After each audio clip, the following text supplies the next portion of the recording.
Welcome to आपका पाठशाला। और आज की क्लास में क्लास 11वीं का प्रश्नावली 1.1 को कंप्लीट सॉल्व करने वाले हैं। यानी वन शॉट में आपको पूरा कंप्लीट होने वाला है। और क्लास 11 का जिनको भी मैथ्स पढ़ना है मैं पूरा फुल कोर्स करा रहा हूँ यूट्यूब पर फ्री ऑफ कोर्स। जिनको भी पढ़ना है आप ज़रूर मेरे साथ बने रहिए। बहुत ही अच्छे तरीक़े से क्लास 11 के सारे क्वेश्चन आप लोग कराने वाले हैं। एनसीईआरटी बुक का हर एक क्वेश्चन मैं कराता हूँ, थ्योरी कंसेप्ट के साथ में कराता हूँ। ठीक है, चलिए हमारा प्रश्नावली 1.1 का पहला प्रश्न है कि निम्नलिखित में कौन से समुच्चय हैं, अपने उत्तर का औचित्य बताइए। देखिए, बहुत ही मोस्ट इम्पॉर्टेंट ये प्रश्नावली है। ठीक है, पहले तो आपको ये समझना है कि समुच्चय होता क्या है। तो मैं पहले आपको समुच्चय के बारे में समझा देता हूँ। जैसे मैं आपको समुच्चय के बारे में यानी इसका परिभाषा कैसे आप पहचान पाओगे यदि मैं बता दूं तो उसके बाद आप लोग सारे क्वेश्चन खुद से भी कर लोगे। तो क्या आप लोग तैयार हो?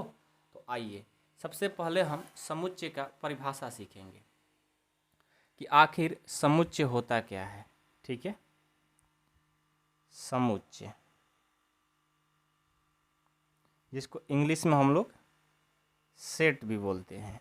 ठीक है, समुच्चय का परिभाषा होता है कि सुपरिभाषित वस्तुओं के संग्रह को समुच्चय कहते हैं। ठीक है, या समान चीज़ों के संग्रह को समुच्चय कहते हैं। मतलब बहुत सारा इसका परिभाषा है, आप जो समझ सकते हैं। पहले मैं परिभाषा लिख ही देता हूँ ताकि कोई भी आपसे पूछ ले। मान लो आप पढ़ कर जा रहे हो कोचिंग से, बोलेंगे कि क्या पढ़ कर रहे हो। कोई भी मतलब होता है ना, जब पढ़ के आते हो तो कोई भी पूछ लेता है कभी भी कि क्या पढ़ कर आ रहे हो, तो बोलोगे समुच्चय पढ़ कर आ रहे हैं, सेट पढ़ कर आ रहे हैं। तो बोलेंगे सेट कहते किसको है, परिभाषा बताओ। तो क्या बताओगे? तो बताओगे कि सुपरिभाषित सुपरिभाषित सुपरिभाषित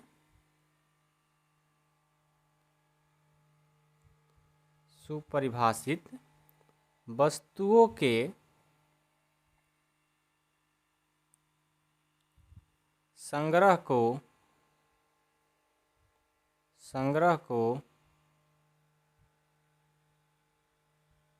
समुच्चय कहते हैं। अब इसका मतलब क्या है ये भी समझना होगा, तभी तो प्रश्न बनेगा। सुपरिभाषित वस्तुओं मतलब जिसको हम परिभाषित कर सकते हैं उसी को हम लोग समुच्चय बोलेंगे। तो एग्जाम्पल के तौर पे हम देखते हैं भाई कैसे पहचानेंगे। जब तक पहचानेंगे नहीं तब तक क्वेश्चन बनेगा नहीं। तो अंग्रेजी वर्णमाला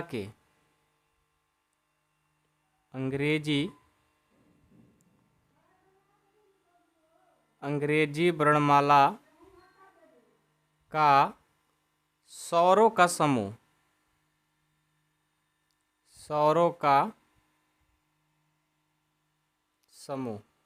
अंग्रेजी वर्णमाला के स्वरों का समूह। अब देखो अंग्रेजी वर्णमाला में स्वर कितना होता है? 5 होता है। कौन कौन भाई? तो ए, ई, आई, ओ, यू, यही होता है ना। तो अंग्रेजी वर्णमाला का स्वरों का समूह जो होता है वो 5 होता है, ए, ई, आई, ओ, यू। अब इस दुनिया के किसी भी आदमी से पूछोगे तो बोलेगा ए, ई, आई, ओ, यू मतलब 5 ही होता है। यानी ये सदा सत्य है। इसको सुपरिभाषित यानी हम लोग इसको परिभाषित कर पा रहे हैं कि यही होने वाला है। अब ये गलत नहीं हो सकता। कोई इस दुनिया में 6 नहीं बताएगा कि स्वर 6 होते हैं, 5 ही बताएगा।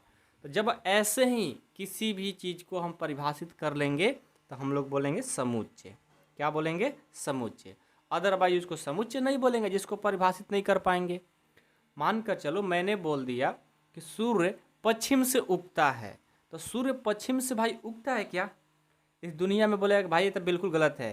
तो ये तो बिल्कुल परिभाषित नहीं कर पा रहे हैं कि सूर्य पश्चिम से उगता है, तो क्या होगा? समुच्चय नहीं होगा। लेकिन यही बात हम कह देंगे कि सूर्य पूरब से उगता है, ये बिल्कुल सत्य बात है, सुपरिभाषित है। आप इस दुनिया के किसी भी पर्सन से पूछोगे तो बोलेगा कि बिल्कुल सत्य है, तो उसको हम लोग समुच्चय कहेंगे। तो बहुत सारे क्वेश्चन मिलेंगे, आप लोग देखिए समझ में आ जाएगा। ठीक है, क्वेश्चन करेंगे तभी पता चलेगा, ऐसे पता चलने वाला नहीं है। और मैंने पहले से देखो क्वेश्चन लिख के रखा है। ठीक है, थोड़ा ध्यान से समझिएगा। बहुत ही प्यार से आपको मैं पढ़ा रहा हूँ और प्यार से आपको पढ़ना भी है। ठीक है, चलिए पहला प्रश्न है जे अक्षर से प्रारंभ होने वाले वर्ष के सभी महीनों का संग्रह। ध्यान से सुनिएगा, क्या बोला है? जे अक्षर से प्रारंभ होने वाले वर्ष के सभी महीनों का संग्रह। तो पहले तो आपको ये लिखना होगा ना कि जे अक्षर से कौन कौन महीना शुरू होता है। तो जे अक्षर से हमारा जनवरी होता है, JANUARY। जे अक्षर से शुरू होने वाले जनवरी है, उसके बाद जून है,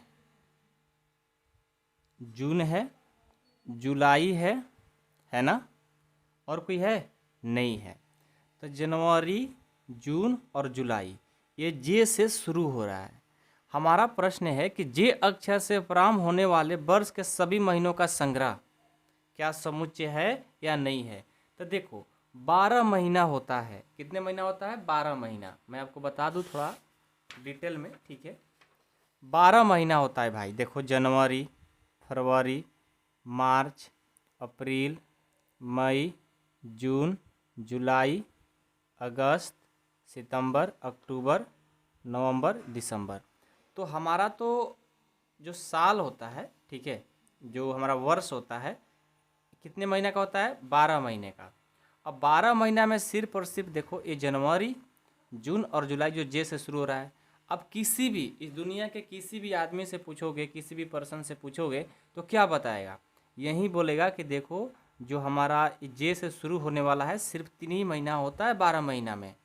मेरे से पूछोगे 3 बताएंगे, आपसे पूछेंगे 3 बताएंगे, आपके मम्मी पापा से पूछेंगे 3 ही बताएंगे, आपके भाई बहन से पूछेंगे 3 ही बताएंगे।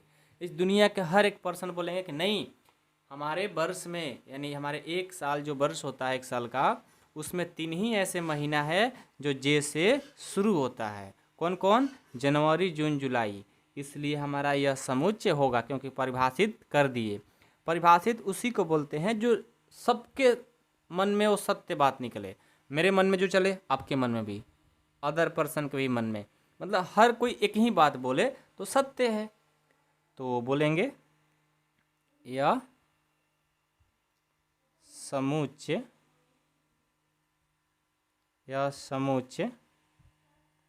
है। ठीक है, समझ में आया? कोई प्रॉब्लम तो नहीं है किसी को? चलो दूसरा इसका देखो, भारत के 10 सबसे अधिक प्रतिभाशाली लेखकों का संग्रह। भारत के 10, अब भारत के 10 पर थोड़ा ध्यान से सुनिएगा। भारत के 10 सबसे अधिक प्रतिभाशाली, प्रतिभाशाली का मतलब होता है बहुत ही विख्यात, बहुत ही अच्छा लेखक का संग्रह करना है। तो मान लो कि मेरे मन में यदि हमसे कहा जाए कि आप 10 सबसे बेस्ट लेखक का नाम बताओ, तो मेरे मन में आएगा कि रामानुजन है, आर्यभट्ट हैं, मतलब बहुत सारे मेरे मन में अलग अलग आएंगे। बट आपसे मैं बोल दूं तो आपको अलग अलग लेखक लिखने को मिलेगा। क्यों भाई? क्योंकि आपके मन में मैं रामानुजन को पसंद करता हूं, जरूरी थोड़ी है कि आप भी करेंगे। आप यदि मान लो कि शेक्सपियर को करते हैं तो जरूरी थोड़ी है कि हम भी उनको करेंगे। उनको प्रतिभाशाली जरूरी है कि थोड़ी कि मैं सबको मानूंगा। मैं अलग मानूंगा भाई कि मेरे को 10 लेखक ये अच्छे लगते हैं, आपको 10 ये मतलब अलग अलग अच्छे लगते हैं। ठीक है, तो सबको अलग अलग पसंद की बात हो गई ना, तो इसलिए ये समुच्चय नहीं होगा। समुच्चय क्यों नहीं होगा? क्योंकि सबको अलग अलग पसंद के लेखक पसंद है। मेरे को ये पसंद आ रहे हैं, आपको वो वाले आ रहे हैं, मेरे को मतलब अलग अलग, सबको अलग अलग पसंद हो गया भाई। भारत में बहुत सारे लेखक हैं, ऐसा तो नहीं कि सिर्फ 10 ही हैं। भारत में बहुत सारे लेखक हैं और सबको पसंद की बात की जाए तो सबको अलग अलग पसंद हो जाएगी, यानी सबके मन में एक ही बात नहीं आ सकता। इसलिए क्या होगा? समुच्चय नहीं होगा। तो दूसरा का आंसर क्या हो जाएगा? समुच्चय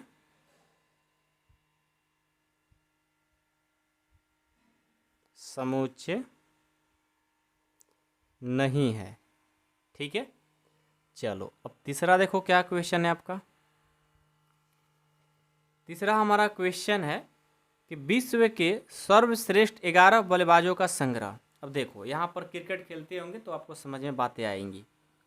विश्व के सर्वश्रेष्ठ 11 बल्लेबाज मतलब पूरे विश्व में 11 बैट्समैन को आपको चुनना है।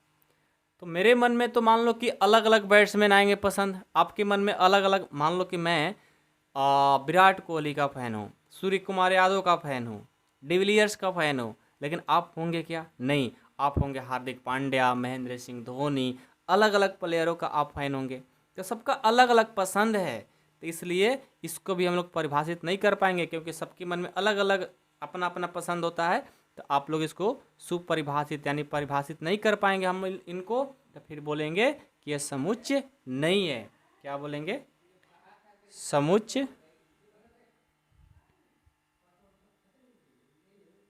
समुच्चय नहीं है, समुच्चय नहीं है। ठीक है, चलो चौथा देखो, चौथा क्या है?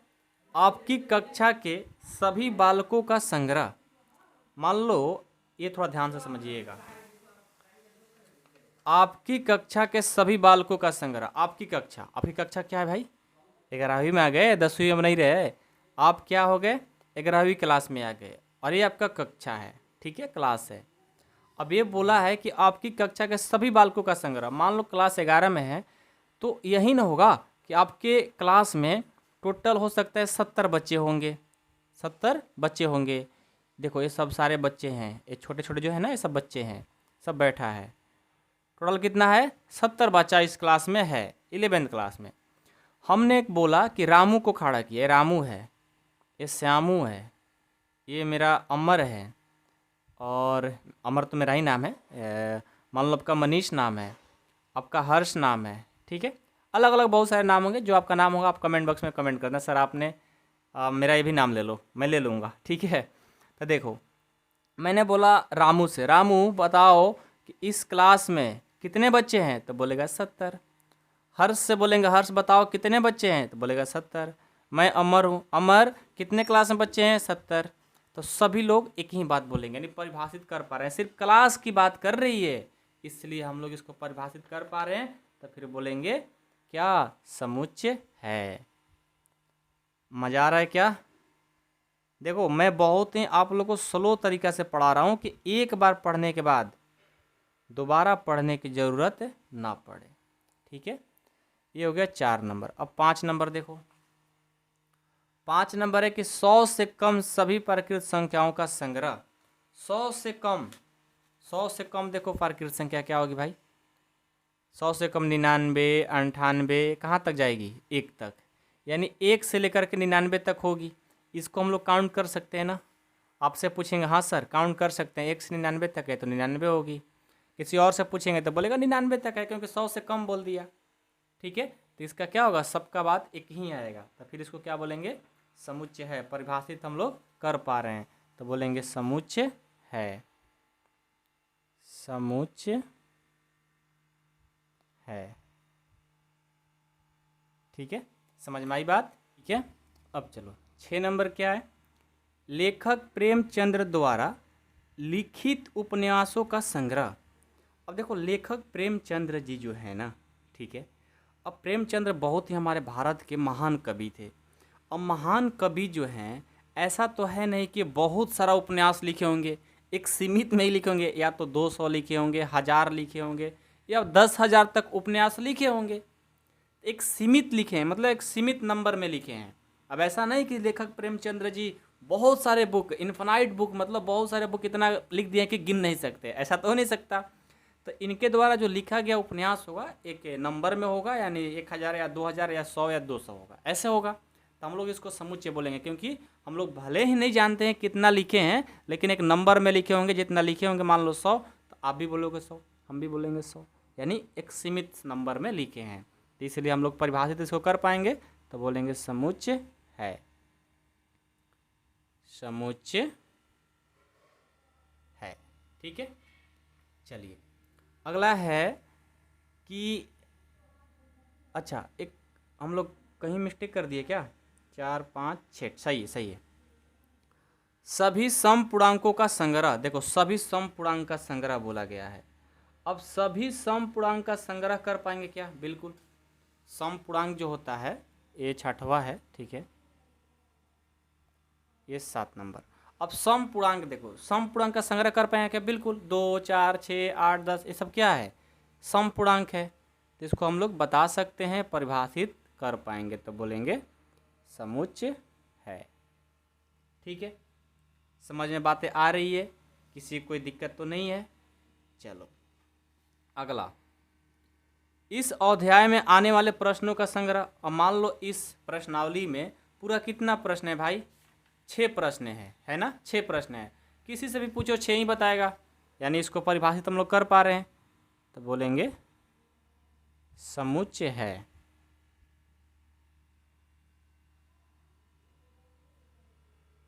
समुच्चय है।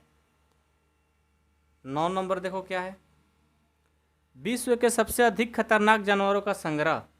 अब देखो विश्व में बहुत सारे जानवर हैं, अब विश्व में बहुत सारे जानवर हैं, तो मेरे को लगता है कि मेरे को सांप से डर लगता है, मेरे को कुत्ता से डर लगता है, हो सकता है आपको इन दोनों से नहीं लगता होगा, आपको शेर चीता से डर लगता होगा, है ना। तो सबको अलग अलग जानवरों से क्या होता है, खतरनाक मानते हैं। तो हम लोग फिर क्या बोलेंगे, यह समुच्चय नहीं है।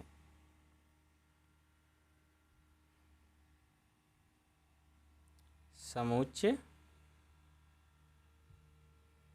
नहीं है, ये हमारा आंसर हो जाएगा। समझ गए, कोई दिक्कत है किसी को, सबको बनाने आया क्वेश्चन। चलो आगे बढ़ते हैं क्वेश्चन नंबर 2 में। अब देखिए आपका प्रश्न है 2। मान लीजिए कि a बराबर ये दिया है, रिक्त स्थानों में उपयुक्त प्रतीक बिलोंग्स टू अथवा नॉट बिलोंग्स टू भरिए। अब belongs to not belongs to के बारे में थोड़ा सा आपको मैं पढ़ा देता हूँ इस कंसेप्ट को, ठीक है, समझ लीजिए, बहुत ही काम आएगा। देखिए ये जो कंसेप्ट है इसका नाम है belongs to and does not belongs to.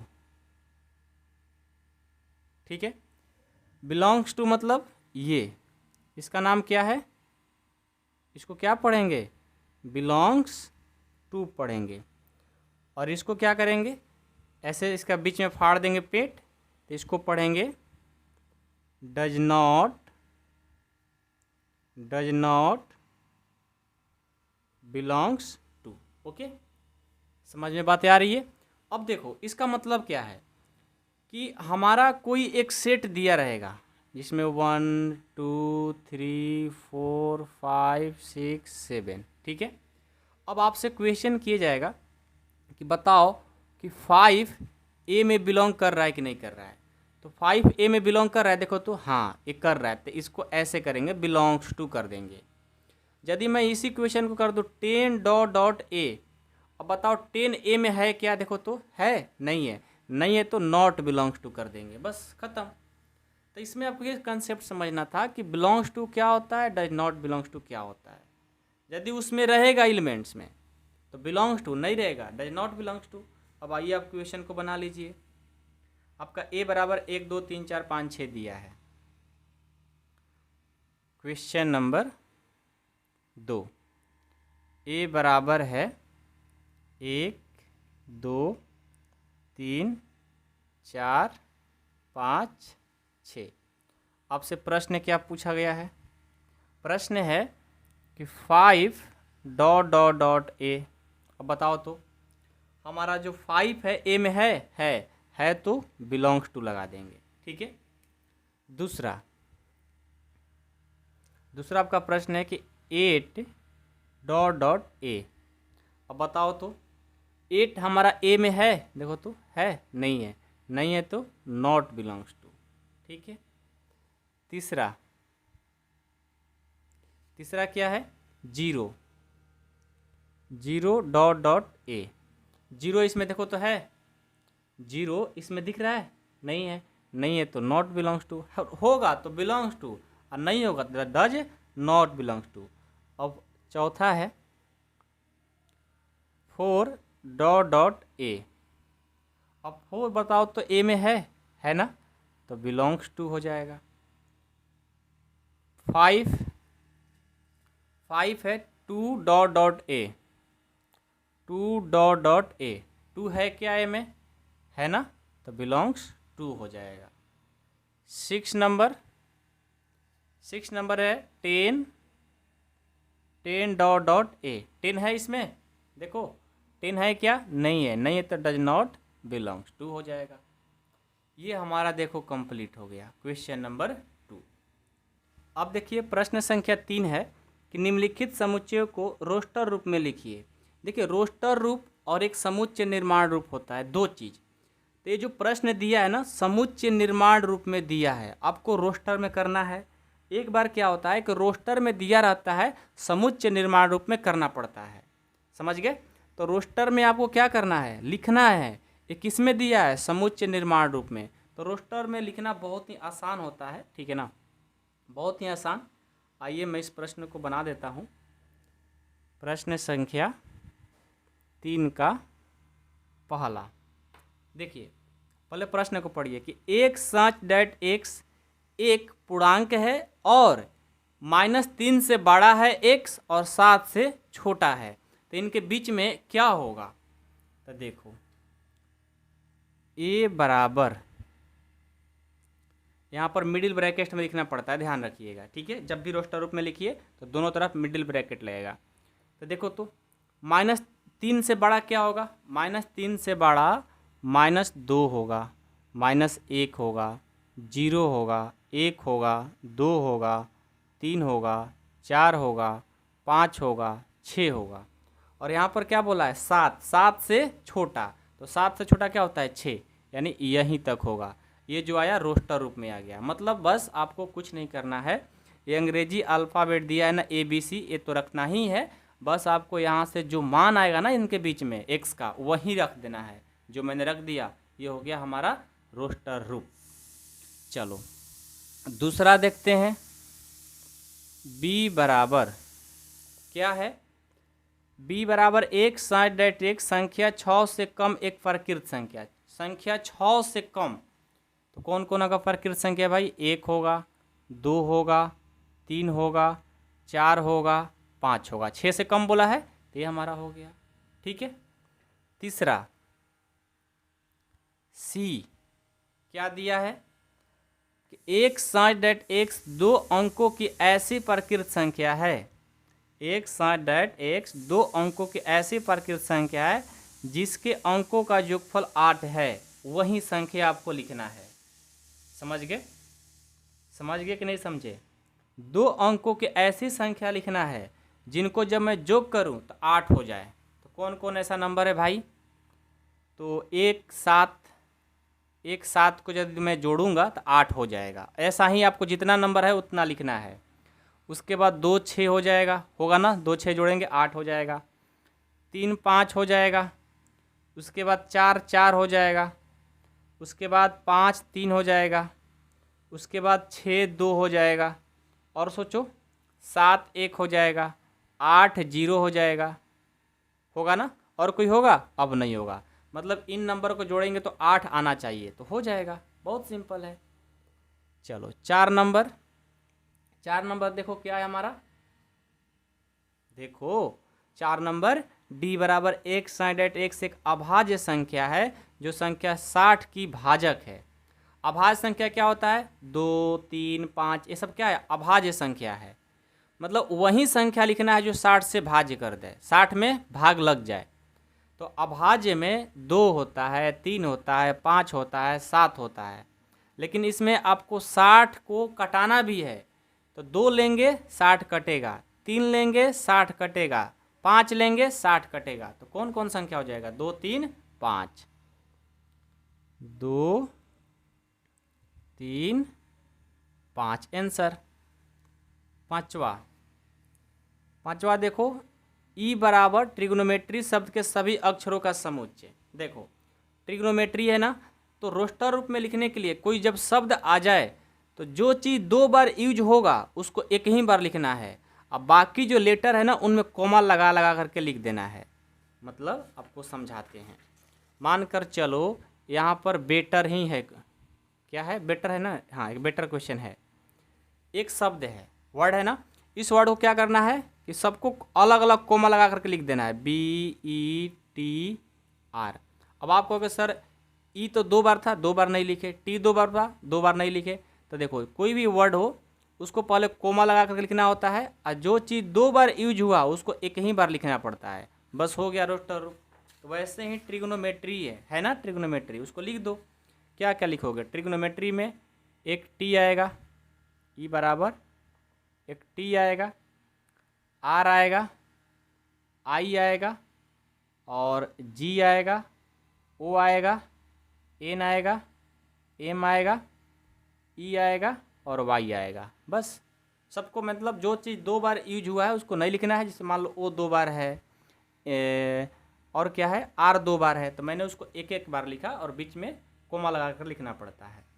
अब अगला है बेटर, तो आप खुद लिख सकते हो और मेरे को लिखने की ज़रूरत नहीं है। ठीक है, समझ गए? चलिए, तो हमारा क्वेश्चन नंबर 6 भी कंप्लीट हो गया। लिख लोगे ना बेटर? बहुत बढ़िया, बहुत ही आसान है। हाँ, अगला देखो, अगला प्रश्न और बेहतर प्रश्न है। ठीक है, देखो क्या है, ये क्या बोला है कि निम्नलिखित समुच्चय को समुच्चय निर्माण रूप में लिखिए। अब आपको जो रोस्टर रूप में किए थे ना, अब समुच्चय निर्माण रूप में करना है, उल्टा हो गया। अब रोस्टर में दिया है, समुच्चय निर्माण में करना है। मतलब अभी जो आपने प्रश्न किया था कि आपको समुच्चय निर्माण में दिया था, रोस्टर में किए थे, अब आपको समुच्चय निर्माण रूप में लिखना है, रोस्टर में पहले से ऑलरेडी दिया हुआ है। तो बहुत ही आसान है करना, ऐसा नहीं कि बहुत कठिन हो जाएगा। आइए मैं इसको समझाता हूँ, और बहुत ही आसान है। चौथा प्रश्न है ना,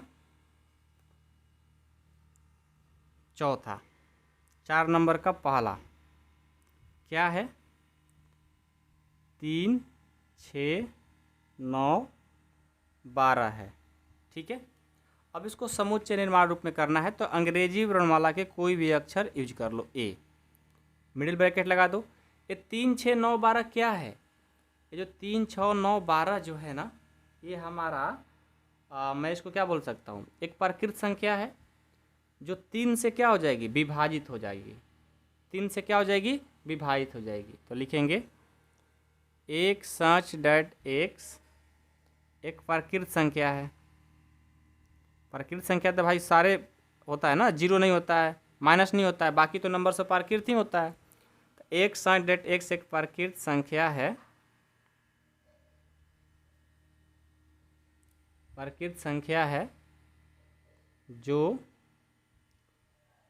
3 से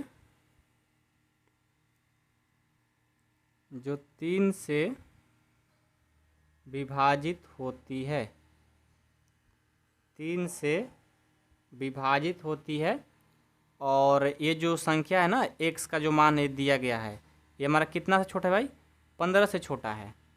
एक्स जो है 15 से छोटा है, मतलब 15 से नंबर छोटा दिया गया है। ठीक है, बस जो है उसको लिख देना है, इसमें कुछ अलग चेंज करने की ज़रूरत नहीं है।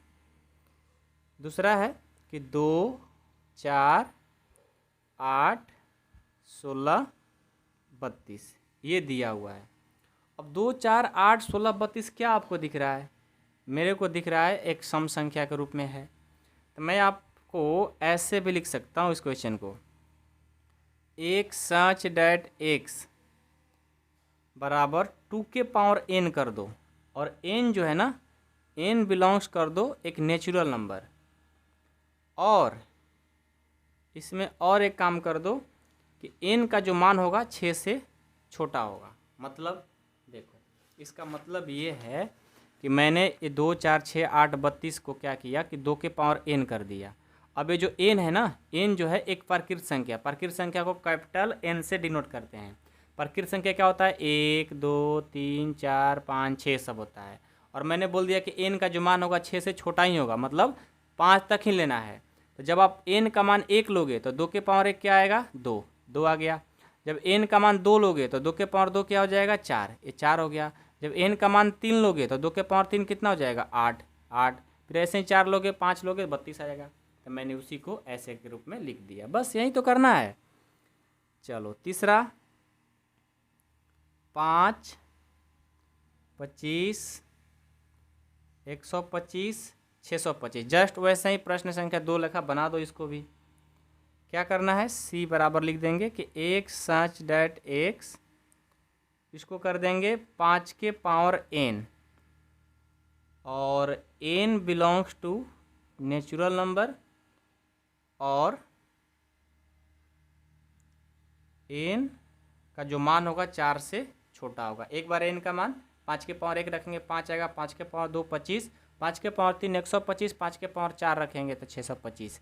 ये 4 रखेंगे मतलब इसका ये बराबर का साइन लग गया। ठीक है, बराबर का साइन लग गया मतलब 4 तक रख सकते हो। ठीक है, चलो अगला चौथा आपका प्रश्न क्या है, 2 पढ़ो ध्यान से, 2 4 6, 2 4 6 डॉट डॉट है। ठीक है, तो ये डी ले लेते हैं। अब ये 2 4 6 क्या है, एक समप्रकृत संख्या तो दिख रहा है, बहुत ही आसान है। एक सच डेट एक्स एक समप्रकृत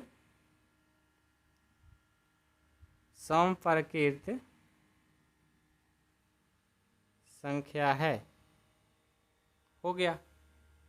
ठीक है, एक सच डेट एक्स एक समप्रकृत संख्या है। 5 नंबर 1 4 9 डॉट डॉट 100।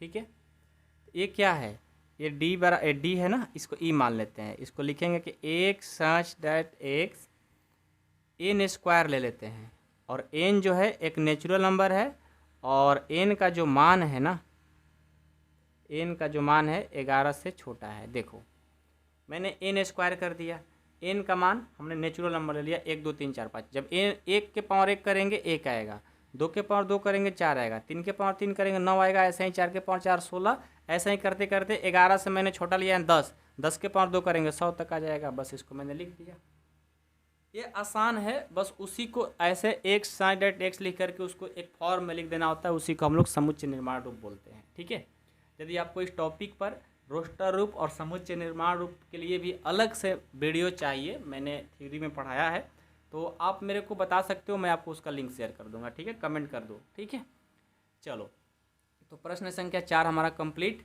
अब प्रश्न संख्या 5 को देखते हैं। 5 क्या है, 5 पढ़ो कि निम्नलिखित समुच्चय के सभी अवयव सदस्यों को सूचीबद्ध कीजिए।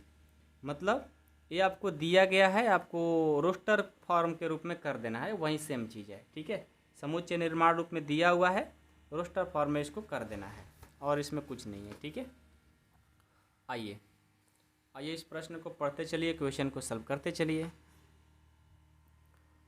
प्रश्न संख्या 5 का पहला क्या है, ए बराबर एक साइन डेट एक्स एक विषम प्रकृत संख्या है। एक विषम प्रकृत संख्या क्या होता है भाई, 1 3 5 7 डॉट डॉट डॉट, हो गया। बस जो है उसको लिख देना है। दूसरा बी बराबर एक साइन डेट एक्स एक पूर्णांक है, -1/2 से बड़ा है, 9/2 से छोटा है।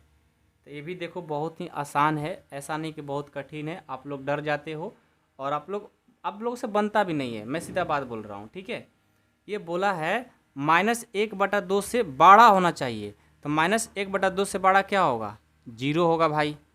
उसके बाद मैं आपको रफ में बता देता हूँ, यहाँ पे ये बोला है कि -1/2 से बड़ा x और 9/2 से छोटा।